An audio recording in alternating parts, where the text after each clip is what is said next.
All right, this is your news report for April 30th. Make sure you stay to the end so that you don't miss anything, because I'm putting the more interesting stuff at the end for a reason.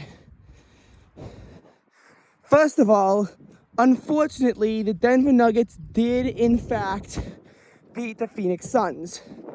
Why is this bad from a 76ers perspective? We're probably not making it out of the second round anyway, so we're probably not seeing anyone in the Western Conference. Reason is, the MVP for Joel Embiid. Nikola Jovic got the MVP last year, despite Embiid being the highest scoring player, probably because the Nuggets advanced farther in the playoffs, and also Embiid got injured. That's right, if you get injured, it actually takes away from your MVP worthiness.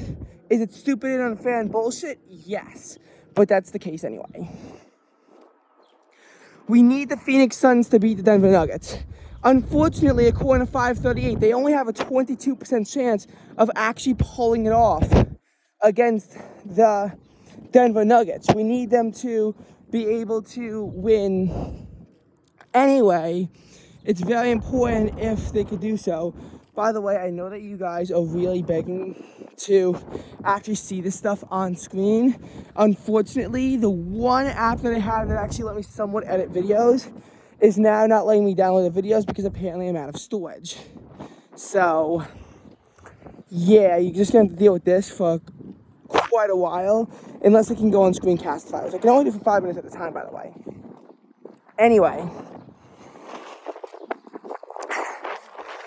Anyway, as far as the hockey playoffs go, the Seattle Kraken have their all-important Game 7 tonight against the Colorado Avalanche. Winner moves on to round 2, loser is eliminated. There's one more hockey playoffs that I'm going to talk about. It's actually of interest to a lot of you viewing this video from New York, but it will be saved until the end because I want you to actually watch the rest of the video. So, any hopes of this April becoming the warmest on record are now off the table. The average temperature in New York City, thanks to a high of 53 following a low of 47 yesterday, is down to 57.7 degrees Fahrenheit. And the record is 57.9, with a predicted high today in the low 60s following a low in the low 50s. Will probably be good for the second warmest April on record, and possibly the warmest April low temperature on record, but we will not be seeing the warmest April on record. The distinction will be held firmly in 2010.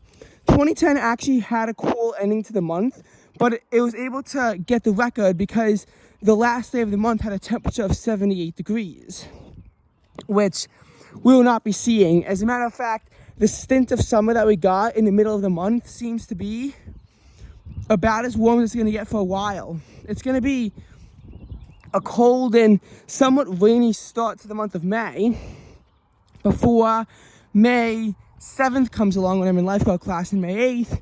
And even then, the high temperatures in the mid to upper 60s is only going to be at the seasonable average. We're going to start off May on a cold note. They don't see any warm air coming in until mid-May. It could very well be a below average May. Just watch as I get so unlucky as to the warmest day being when I have to march in the Memorial Day parade, and I promise you that will happen. Why can't the Memorial Day parade just be today? Anyway, moving on from that, April is also going to be a wetter than average month for New York City.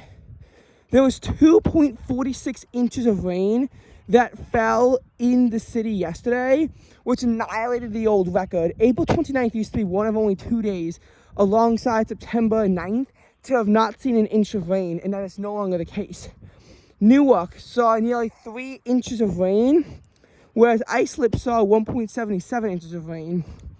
Farmingdale did pick up less rain, but their rain gauge is untrustworthy, and I think it was still over an inch.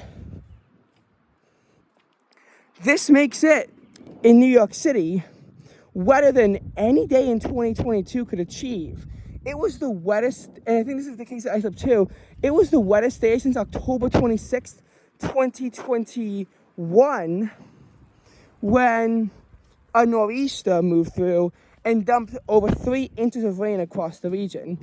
But this is the wettest that we've seen since then in our area. Of course, this isn't the case everywhere, but it is for the New York metro area, given how a lot of the 2022 heavy rain events seem to somewhat miss us. Now, you might be wondering what's the total, and I will say that at some sites it is still below average, like Farmingdale, for example, because they have a bad rain gauge. But it's not just Farmingdale either. I think Islip is only at around near average territory, mainly because a storm that dumped 2.19 inches of rain in the city last weekend overnight only dumped 1.02 at Islip. But Central Park's rain, for what started off to only have 0.4 inches of rain, for what started off to be one of the driest first 3 weeks of April on record, in the top 10 across the entire metro area, for a month that had a good shot of becoming the driest April on record, we are now at above average territory. We are, because there was 0.33 inches of rain that fell last night, and when you take that, then blend it with the fact that, so then the storm total would become 2.79, and there was also 2.59 before this. Yeah, you get the point. We've seen over 5 inches of rain this April, and there's more coming later tonight. So this April is actually going to be above average. This is needed drought relief. We've seen above average rain come through in January. I know that there was no snow, but the rainfall was actually a little bit above average, thanks to numerous intense storms. Some of which moved through back to back to back. But I'll tell you, February became the 10th driest on record. It did. And we only saw about 1.3 inches of rain for the entire month.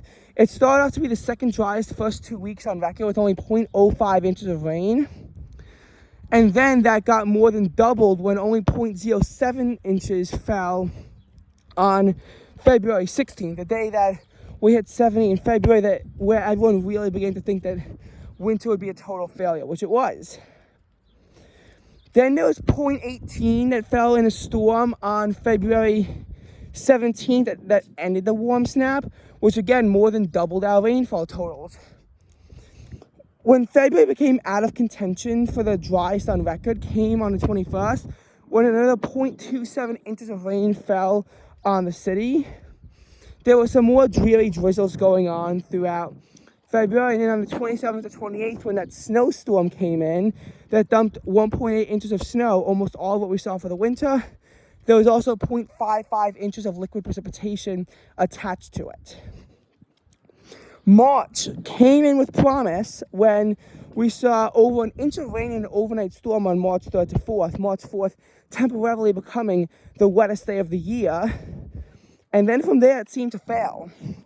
March 13th did deliver 0.67 inches of rain, but I guess because of the way the snow didn't accumulate and also just kind of melted, it must not have gone into the rain gauge. Thus, March 14th's rainfall total in the city was only 0.13 inches. Yeah.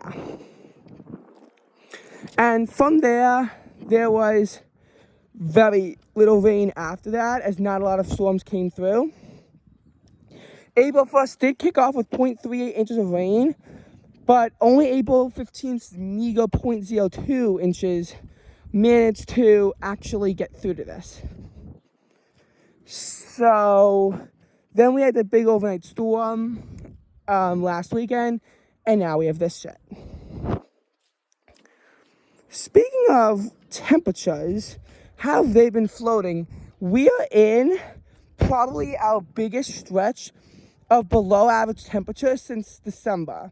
And when I say December, I'm not talking about the 3-day cold wave that we had, because while brutal, it was somewhat brief in nature compared to what we saw in the middle of December, where from the 9th through the 21st, or maybe the 10th, I think, the 10th to the 21st, something like that, high temperatures are stuck between 38 and 44, and low temperatures, they frequently fell into the 20s. It was midwinter-like weather during a dry pattern, and it fell in December. This was amplified when most of the metro, but not Central Park, saw measurable snow on December 12th, and with most of the days having a high of 39 or 40, again, it felt like midwinter-like weather. It was 7 degrees below average, and it was consistent from, again, the 9th to the 21st. That's what really dragged December below average, because it started off on a somewhat warm note. There was this brief spurt of close to average weather when a storm moved through on the 15th and 16th. That's responsible for when the highs actually managed their way up to 44 degrees. Besides that, though, no. So when December 22nd finally managed to hit 47 degrees at midnight, that was actually an accomplishment. That was actually our warmest temperature in about 2 weeks. And that's kind of sad for that time of year. And then we had that warm weather that took hold to start us off in January, which, again, not that big of a deal until you realize it doesn't go away. After that, any below average weather that we had was quite brief in nature. Brief, maybe brutal, but brief.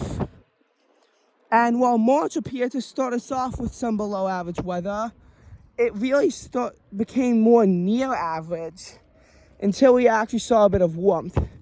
Essentially just this big gray mess. So we haven't really seen like this much above average warmth in a while. Probably since last weekend's storm, when the temperature did hit 69 degrees after a low of 50 on the back end of it. But, you know, with many days only hitting the 50s, it hasn't exactly been the most pleasant of adventures. I forgot what yesterday's high here was. I forgot to actually check that number. Probably either 54 or 53. Yesterday, Friday also only hit 54. And with everyone being used to warm weather, and with it being cloudy and windy, it actually felt cold outside, weirdly. But once you were running around, it began to melt that cold, kind of. Still, though, that just shows what kind of gray and dreary pattern that we've been having. And it looks like it's not lifting until at best next weekend. That's a good 2 weeks of below average weather that we're going to be seeing. Several days are going to plunge deep into the 40s and only recover into the mid-50s. And it appears that we are in a little bit of a spring depression. I will say it's not the worst thing in the world, considering how we were begging for it to be cooler in the middle of April during that anomalous heat event. So all in all, it does balance out in the end. This is going to still be probably our second warmest April on record. So that's the news going on in the weather. And I saved the most interesting news for last. The New York Rangers tied up their series with the New Jersey Devils. It's 3-3 now. 3-3. The Rangers need to head to Prudential Center in Newark, and they'll face the Devils in an all-critical winner-take-all Game 7. I think the New Jersey Devils are going to win this, just by the sense they're playing at home. And they are the better team this year than the Rangers. But the Rangers still have a chance. I'm not taking sides in this. I'm neutral. But both sides could really win this. And it'll be played Monday night when the 76ers take on the Celtics without Embiid. So I won't be watching this Rangers game. But this could be really good. I mean, Battle of the Hudson. Someone in the metro area is going to be happy no matter what. Just depends on which side. But, I mean, honestly, Rangers, you have a chance. So definitely don't blow this one. And we'll see what this game can do.